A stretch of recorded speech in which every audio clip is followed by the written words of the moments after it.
आए कल के छोरी 10 गो छौरा रखै छै।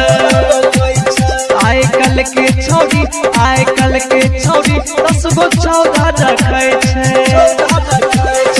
सबके टाइम में अलग देने छै।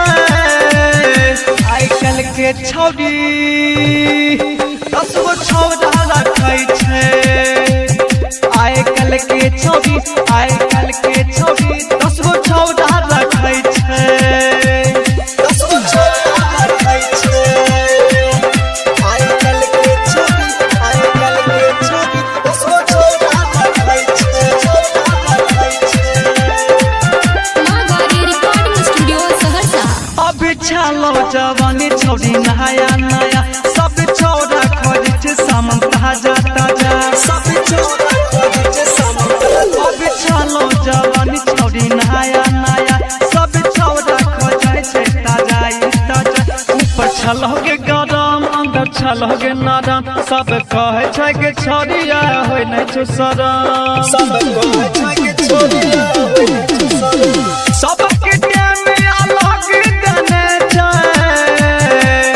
आए कल के छोरी 10 गो छौरा रखै छै। आए कल के छोरी 10 गो छौरा रखै छै। 10 गो छौरा रखै छै। आए कल के छोरी 10 गो छौरा रखै छै। माँ गौरी रिकॉर्डिंग स्टूडियो सहरसा। लब के कहै छै सब दिन दै छै रजनी सब के लेन देन की होई छै। लब के कहै छै सब दिन दै छै रजनी सब के सब दिन ही होई छै। बेटी बेटी बुलाबे मजा सब के दिलाबे जवानी के छोरिया के कुछो न बुझावे।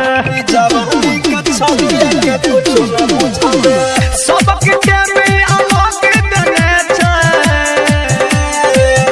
आए कल के छोरी 10 गो छौरा रखै छै। आए कल के छोरी 10 गो छौरा रखै छै। माँ गौरी रिकॉर्डिंग स्टूडियो सहरसा।